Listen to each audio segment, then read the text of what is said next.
we are starting off once again to try to make a consistent Miami comedy podcast. And today, or is it tonight yet? It's 6:11, so it's whatever. So tonight, we have very special guests because these guys just finished wrapping up the first ever Miami comedy documentary, The Ledge Media, ladies and gentlemen. Yay! Introduce yourselves, guys. Your names, what have you guys done? Fill people in. I have to go first? Okay, my name is Rochelle. I am one of the producers of the documentary, and for the most part, I handle the marketing and communications and social media and graphic design for The Ledge. I'm Greg Carrick, director, producer, cinematographer for Ledge Media. Yeah, my documentary is primarily in documentaries for the last like 5 or 6 years, and really just kind of transitioning that whole background into what we're doing now with the Miami comedy scene. Yeah. I am Gerard Clark, and I'm director producer on this project as well.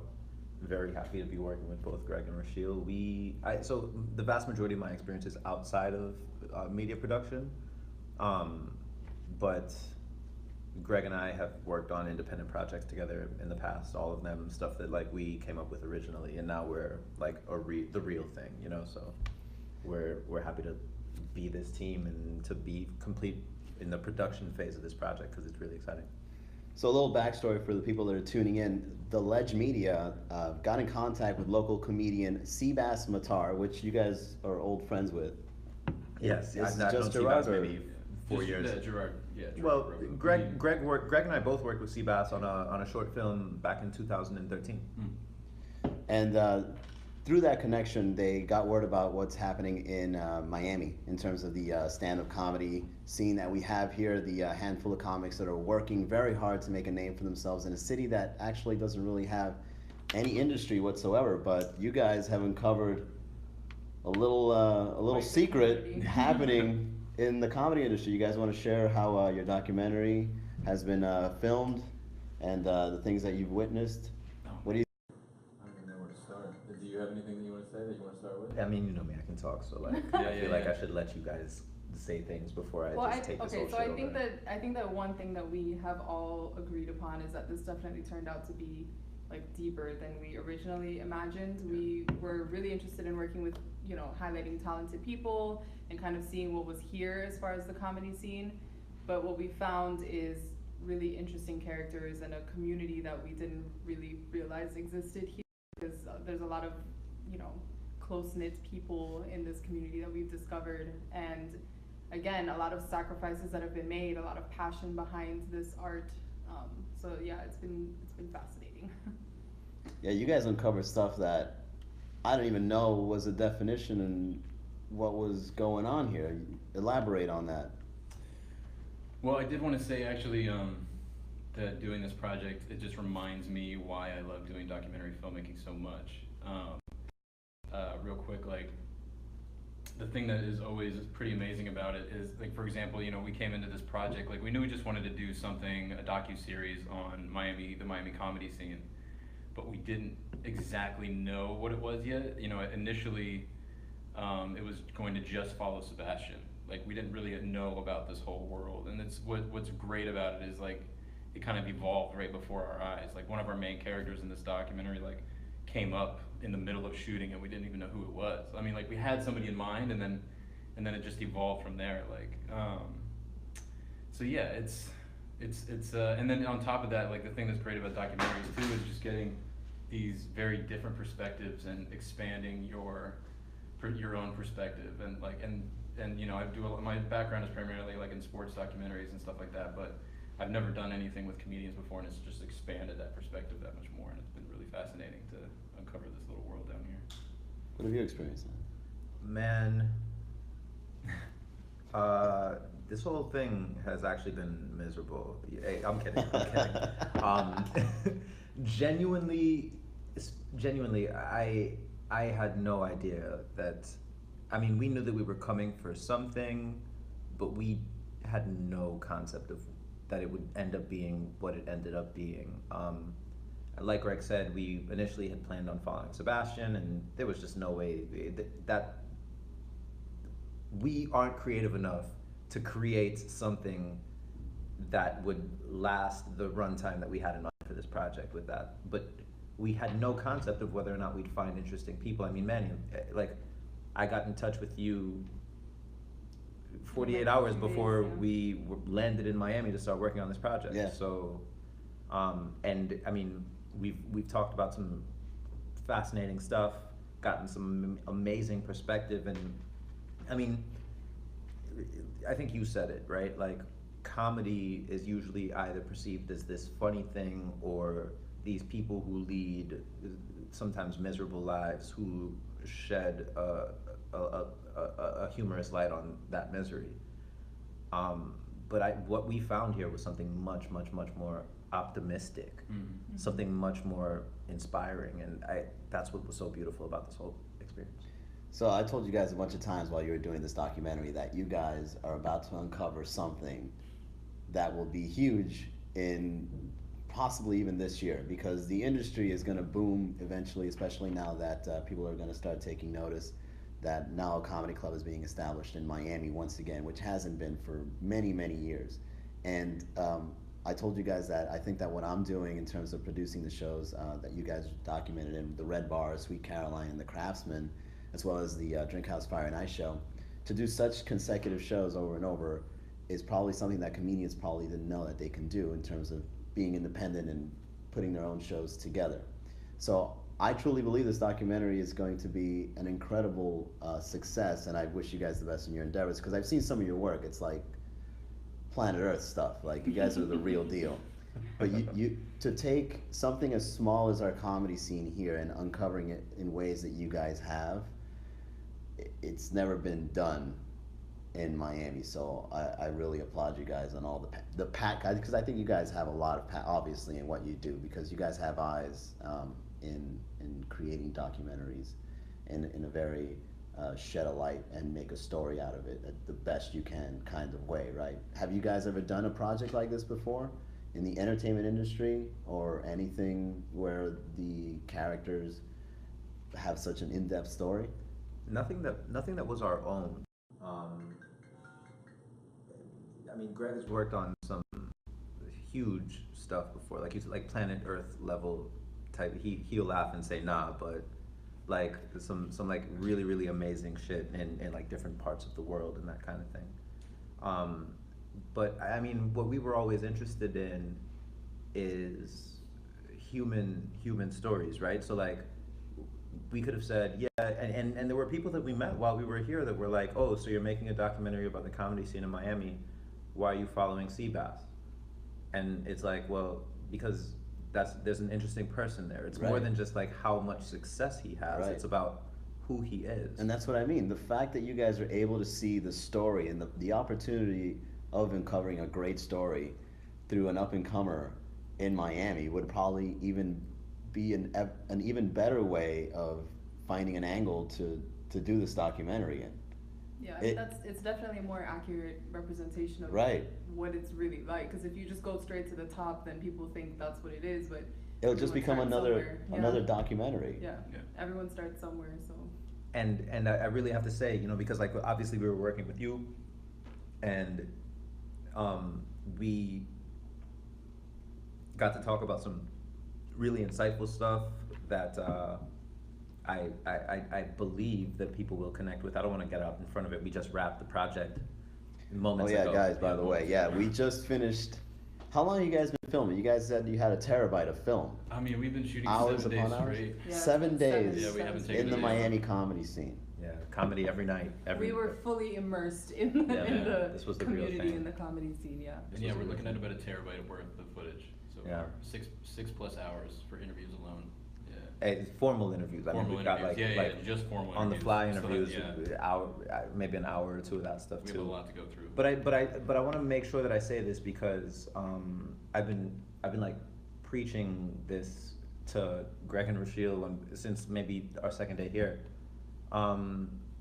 We got great stuff with you. Seabass like set this up, but like a really huge shout out to Rudy Wilson, man, because Rudy Wilson is the encapsulation of someone who's committed to a vision, and I mean, that's inspiring for me. I like wanted to make film and do that whole thing, and I was afraid. I didn't move to Los Angeles like Greg did right after college. I just found work doing something else. Rudy is the real deal, and when you see this thing when it's done, and you see his circumstances and how uncomfortable he's prepared to make himself in the name of what it is he wants for himself, like, you can't do anything but applaud that. And on top of that, it's not like he believes in himself for no reason. He's amazing at his job.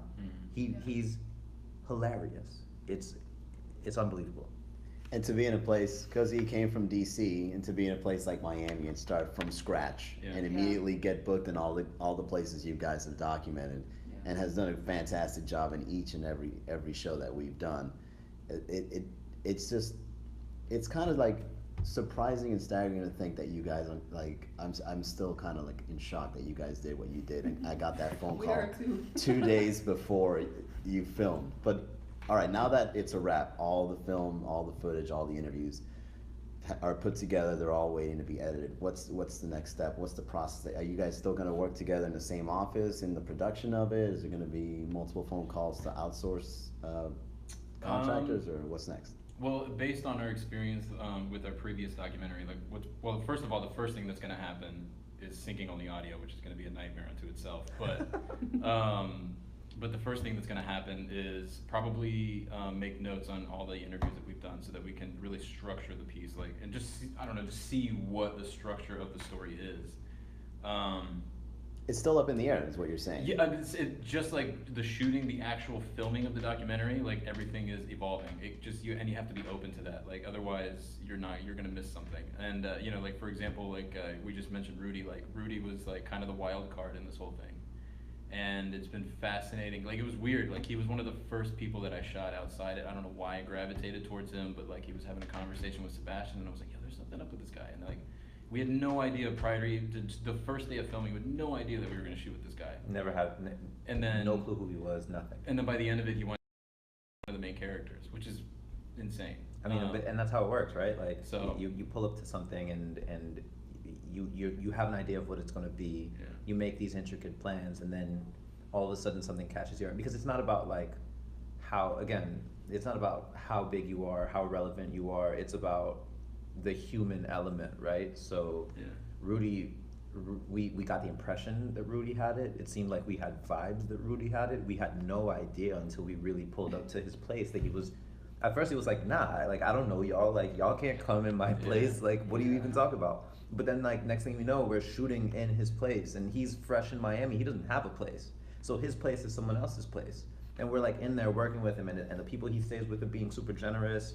He's being super generous. Yeah, it's been incredible, the doors that have like literally opened up for us since we've been here. And Rudy, actually, I think I told you the first night that we started shooting, we didn't even know who he was, and we didn't plan for him to be in this thing, but we got some footage of him on camera, and he came up to me because I had all the release forms, and he joked to me saying, so if I become like the star of this piece, like what's my cut? And I was like, I don't even know who this guy is. Like you're not even in the piece. Oh no, he Like, wasn't joking. no, I wouldn't be joking either. well, at this point, it was just, I mean, it's just funny how things turned out, because at the time, And now he's like you know, one of them. And he I told actually him, I is was one of like, the stars. I don't know that we're gonna earn 15 cents on this, but if we do, you don't get a penny. I know that. But hey, at least we're all in the passion Yeah. project, because Yeah. when I saw that release form, I'm like, these guys are about to blow up from what they're about to record. I feel it, But if it's coming from passion, it really doesn't matter. Do you know what I mean? But invite me to the Illuminati parties when you guys make it. What's the main objective? So you got the story, you got the footage, you got to get into the main production. But even though it's still up in the air on how it's all gonna.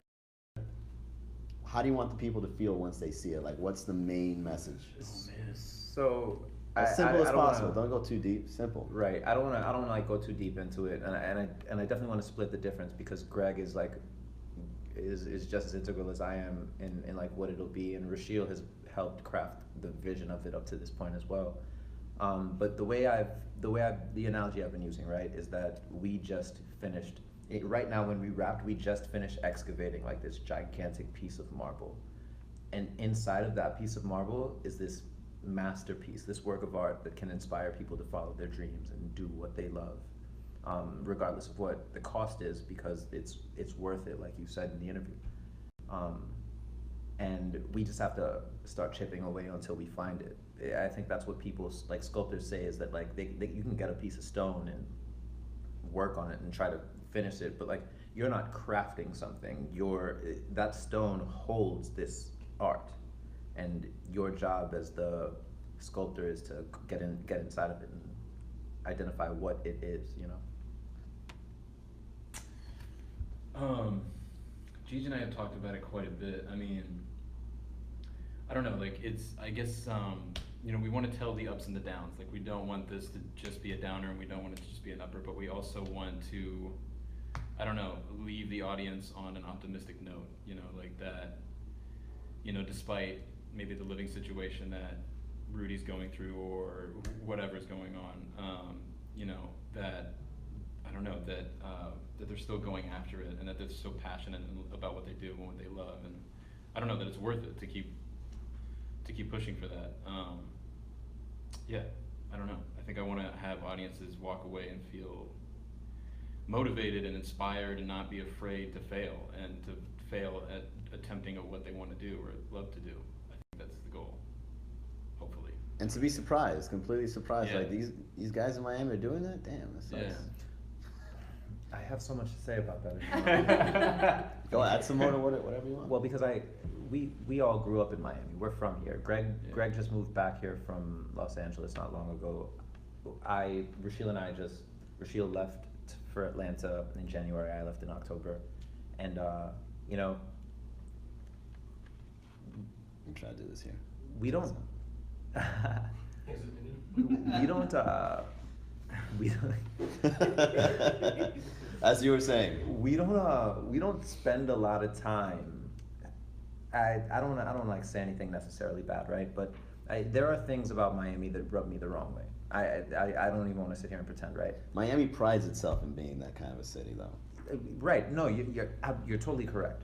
You're totally correct. And I think that's one of the things that I think I was afraid of, man. When we were coming down here, I was like, what if it's just a bunch of comedians who like love looking at themselves in the mirror, and like their jokes are about like how good looking they are or some bullshit like that. I thought you were gonna say like hillbilly racist.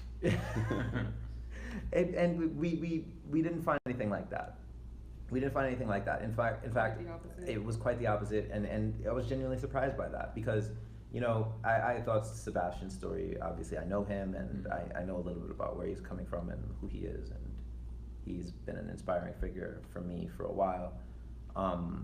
But to find people like you, and even though Rudy is from the outside, so to speak, to find someone like him in this culture like Miami, where cosmetic shit is sometimes paramount, Yeah, praised. was the most surprising gift that I could have really gotten, that we could have really gotten for working on a project like this.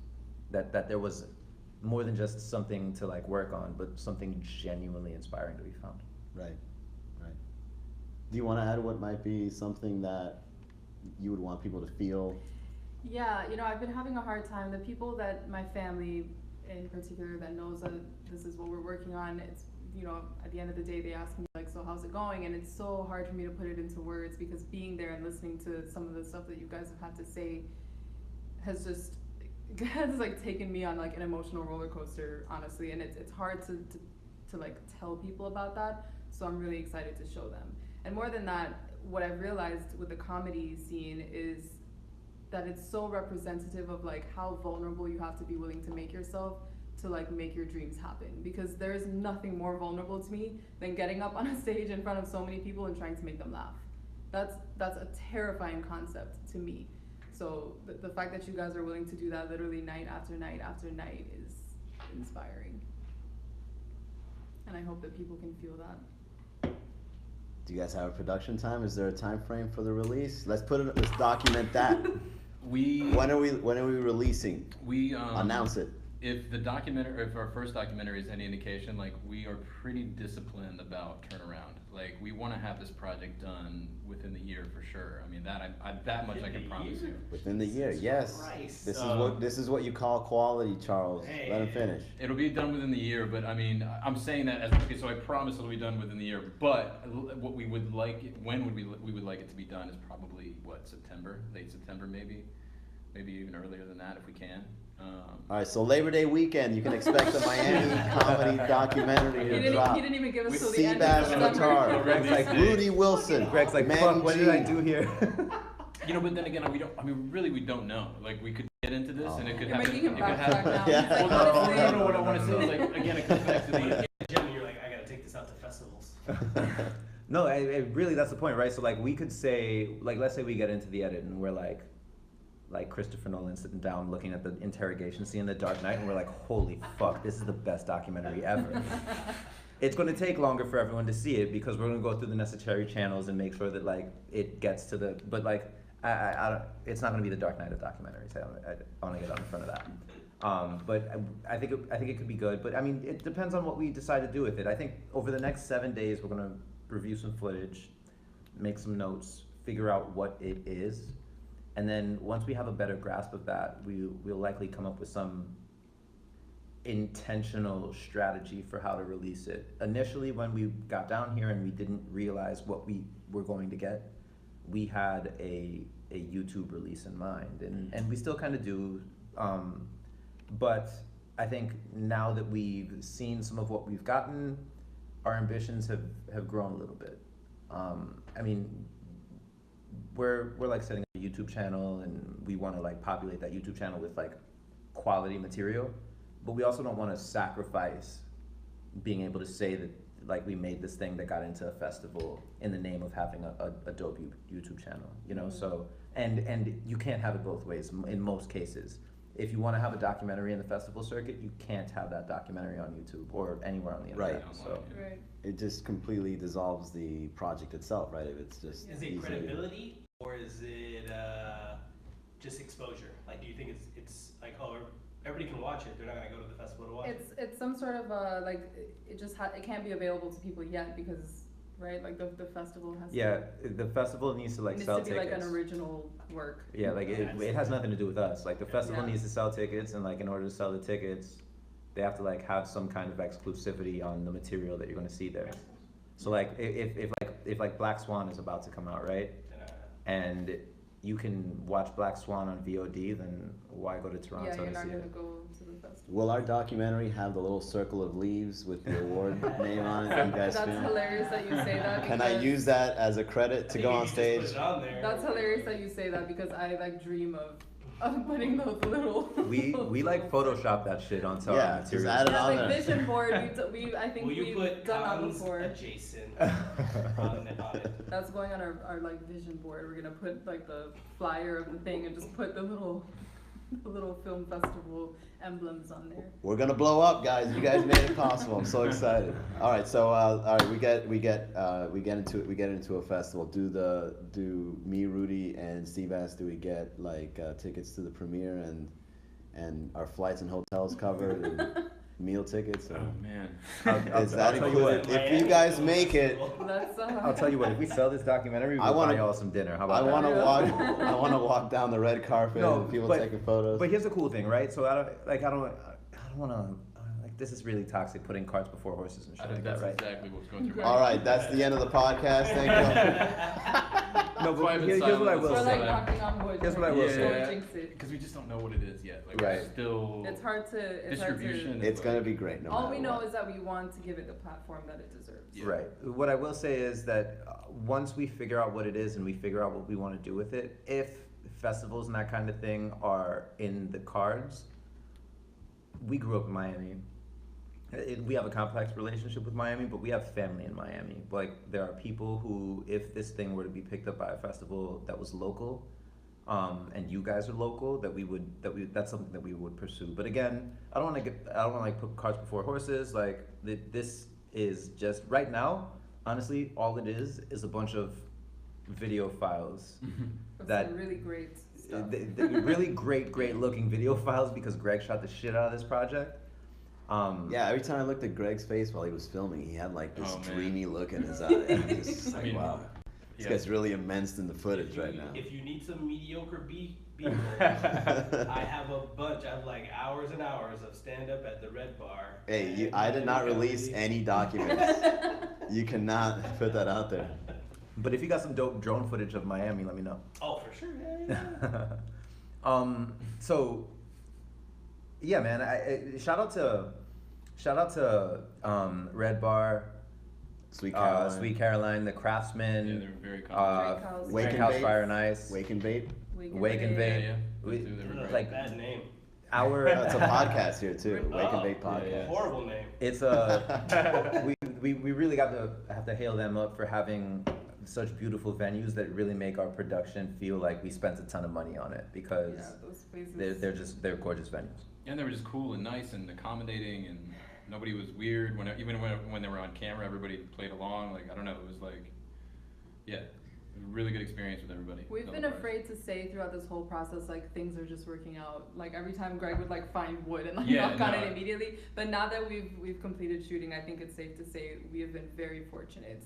Yeah. That people have been so accommodating. You guys, the subjects, the venues that we've been Yeah. to, We everyone involved has been. we even great. shot in a venue that I'm afraid to mention, because like I don't like get in trouble or get anyone in trouble. Way to be mysterious. But like, we shot somewhere where I know for a fact we weren't allowed to shoot, and they were like, no, just y'all shoot. And I was like, all right, let's hurry up and get this before we gotta go. Like, Yeah. And you can't say what it is. I don't know what it is. You know what it You is know because what it it was is. with you. Really? Yeah, man. I feel like we should just was it? resolve this mystery. Wait, what's the? It's at Dayland Mall. Oh. Yeah, that place can Honestly, be a It's a little really mysterious. colorful building in Brickell. Oh, okay, I got it. Oh. Yeah. Good times. Good times. Yeah. All right, that's fair. So, all right. So, where can they find you guys? Some of the work you've done. If they ever want to get, any of the services you guys provide. Yes, so theledgemedia.com is our website, and we are on all social media channels, Facebook, Twitter, and Instagram at The Ledge Media. And you are? And I am Rashil, so I handle most of the social media and communication. What are On you? social media. Oh, me personally. I always forget to mention. I'm not reintroducing you to the I know, podcast. it's like, I thought we did this part. I'm always hesitant just because my like Instagram is so unrelated to this. Right, sure. It's all like yoga. But on Instagram, I am at Third Island Girl. So yeah. You can go to my website, my personal website, www.gregcarrick.com, KERRICK, or my Instagram is Greg_Carrick. Yeah. And I am on Instagram at yours truly in HD, Twitter at the Moodsmith, and my website is www.gjclarkwithane.com. You know, all these varieties in your I know. handle. I names, was and it's like, just like Dude, blown away yeah, with make it. it your Branding. format. No, man. I believe in diversity. Like it. Make it really hard for people to find me. oh, and by the way, this podcast has been brought to you by the Memory Factory, aka doesn't have a studio name yet, but this studio here is for rent. So if anyone's watching that would like to record their podcast in a professional environment with all this fancy gadgetry, they can go to memoryfactory.com, located here by the Falls. Thank you very much, Charles Camacho. Thank you very much, Thank you. The Ledge Media, and Thank to a lot more endeavors happening in Miami. See you Yeah, guys thank next time. Bye bye. All right. How do you guys feel? That was good. That was